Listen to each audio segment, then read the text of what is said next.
Hello, everyone. Yeah, let us continue with this chapter history where we left in the previous class. Page number 133. We have discussed up till this calligraphy, right? Yeah. Next, we have archival records, which also helps us in gathering information about the past, knowing about the past. Let's see how it helps us and what you mean by archival records. Page 133, right inside at the end of the page.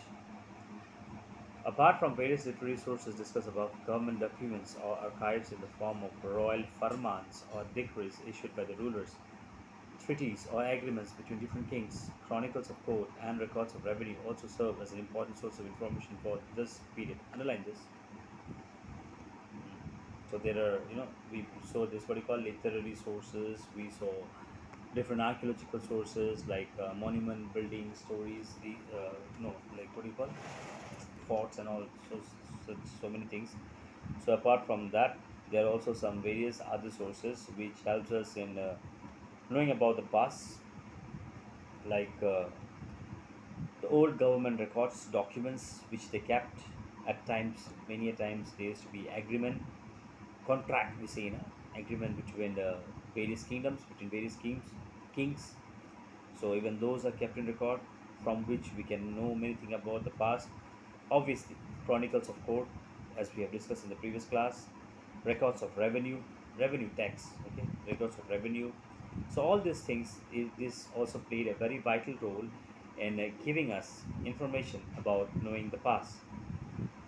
Now, how did they play a vital role, okay, in letting us know about the past? Let's see how understand the question.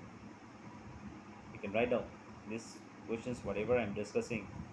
These are the questions which you will get for your examinations. They throw light on the administrative policies and the political system of the kingdom. All right. Administrative policies. What do you mean by administrative?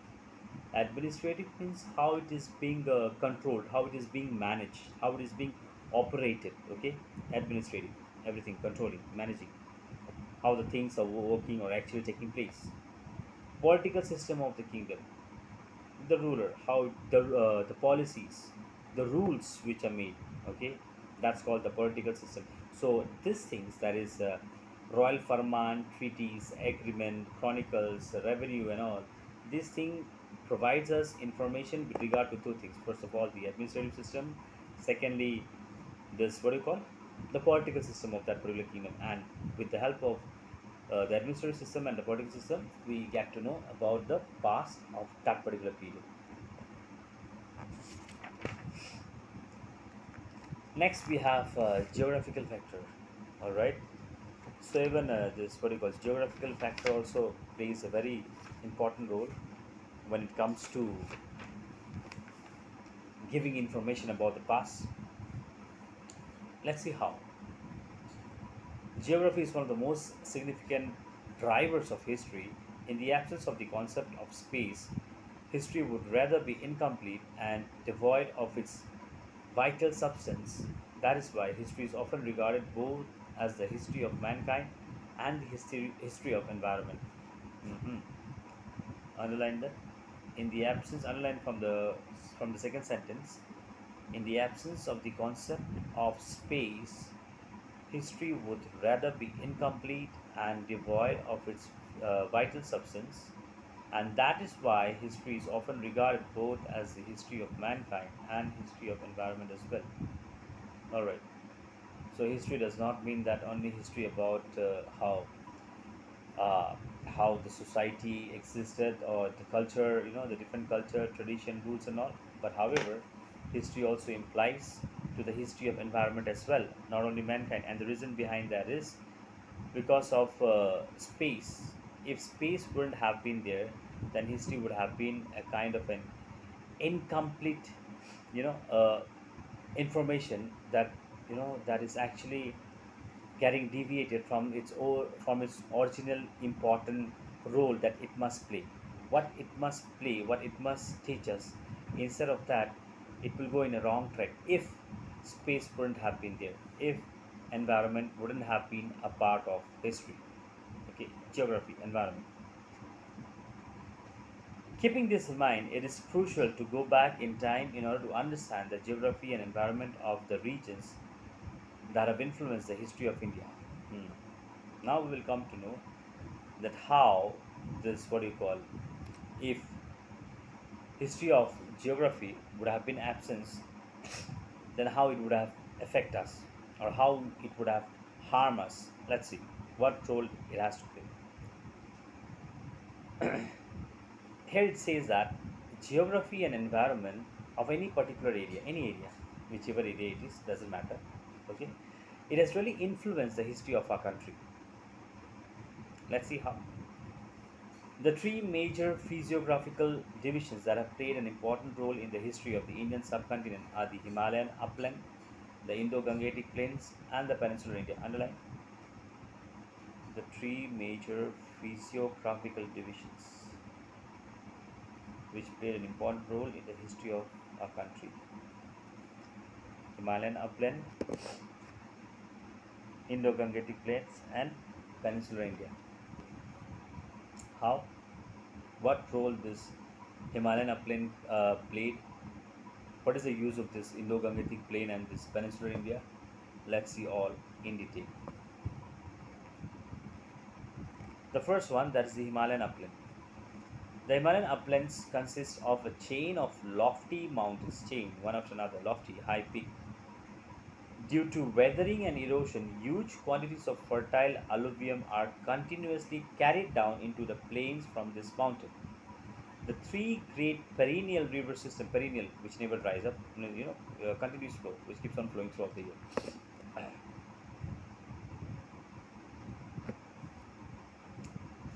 The three great perennial river systems, that is the Indus, the Ganga, and the Brahmaputra, are fed by the Himalayan snow, fed river. Hmm?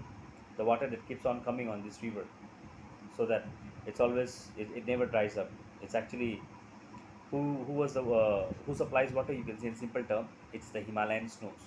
So they feed these three rivers, especially the Indus, Ganga, and the Brahmaputra, the one that we have here. The alluvial plains of northern India appear on the map like a huge arc. I hope you know arc, maths. Appear like a huge arc extending for about 3,200 kilometers from the mouth of the Indus to the mouth of the Ganga. From Indus to Ganga, the alluvial plain, especially in the northern uh, area of our country, northern India, okay, the kilometer, or the, you can say the area, the size, 3,200 kilometer, huge one. And the shape, the structure that it has formed is very much similar to a arc. The Harappan or the Indus Valley civilization, one of the earliest civilization in the world and the first in the subcontinent. Underline general knowledge, GK, and also knowledge for history. The Harappa, or you can say the Indus Valley civilization, which is one of the earliest civilization in the world. It's not that it is the earliest, one of the earliest, but whereas it is the first civilization when it comes to our Indian subcontinent. It flourished in the plains along the river Indus and its tributaries more than 4 millennia ago. Many years ago, 4 millennia. Similarly, the Ganga plains have sustained and nurtured city life, state, society, and imperial rule from the first millennium BCE. We have already read in the previous class about their key role in the making of our ancient history, or Ganga plain. See, let me explain in a very simple term, okay? Instead of simply going around and making it complicated and twisted.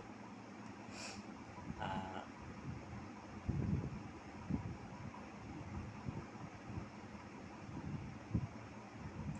yes, I was just discussing this with one of my students. That particular student has got his or her house, gender doesn't matter, their own house. In this place, there is a place here in North Guwahati. What is that called? Kuruwa, something like that. Yeah, Kuruwa, Kuruwa. But however, living his or her own house, okay, living the own house. The student resides in a rented house in this nearby our school. Why? Even the student has got the own house, but still, because see, now that is where this comes, the geography, the environment, this the role played by the Himalaya, Ganga, and all. See the distance. Firstly, residing near the school, no matter even if it is rented, and coming from Kurva, the distance matters. At times, because of adverse weather and all, that can be another scenario, right? Next, easy access to things because this locality is developed as compared to that locality, right?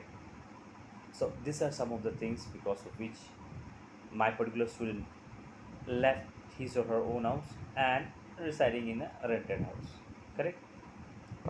Same thing goes here with this Ganga plain, with this Indus Valley civilization, and what do you call the Himalayan uplands and all.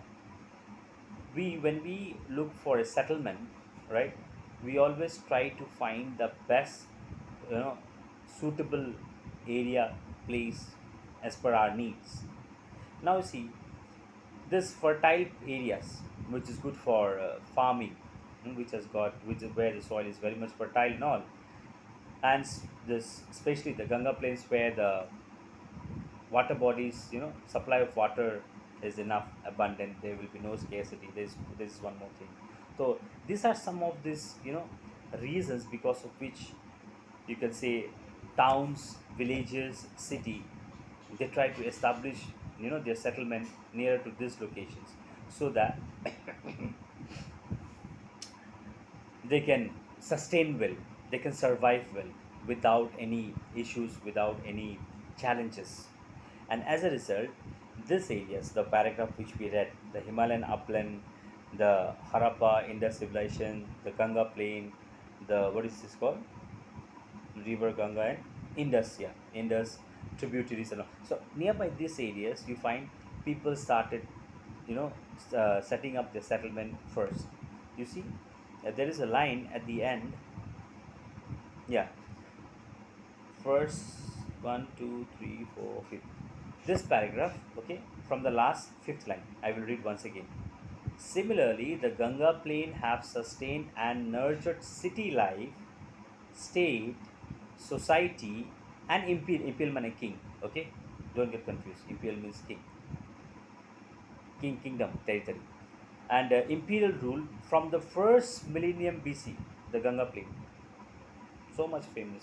Everybody wants that locality, that area, that place, whether it is a city, a state, a society, or a kingdom. They want to settle there. And as I gave you the example of my student, that why my student left. So I hope you understood this area, why it is so much, and what is the importance of geographical factor, and based on the settlement. Definitely, now when we study history, history means study of past.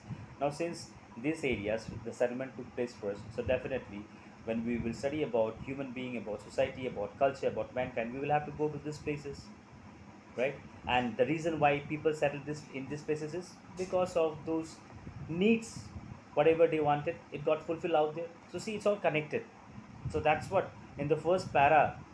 Yeah, in the first para there is a line. Where is that? One, two, three, four. The fourth line. First paragraph, fourth line, under the topic importance of geographical factor. Understand?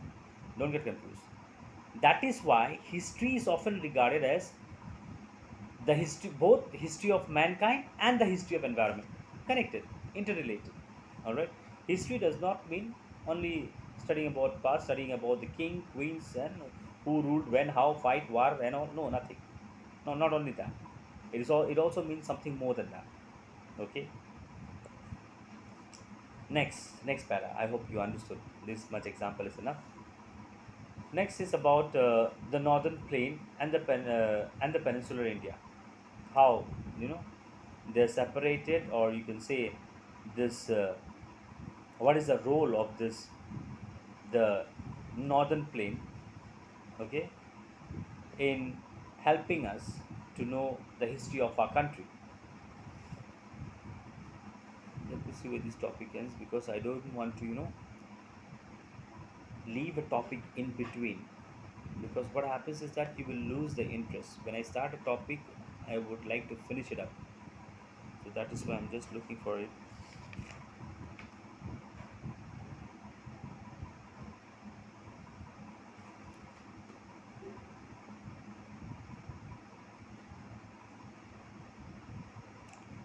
This northern plane, I will start in the next class. We will start from northern plane and we will try to end up till page 136 before the topic that's terms used to describe the Indian subcontinent. Okay,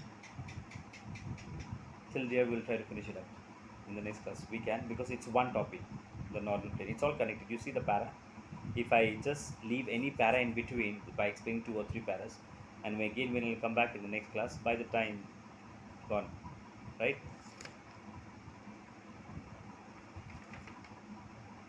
All right, I'll end up here today, up till this. Just mark it, Himalayan upland. The remaining we'll see in the next class. Please go through whatever has been discussed. Huh? See you in the next class. Study well. God bless you all.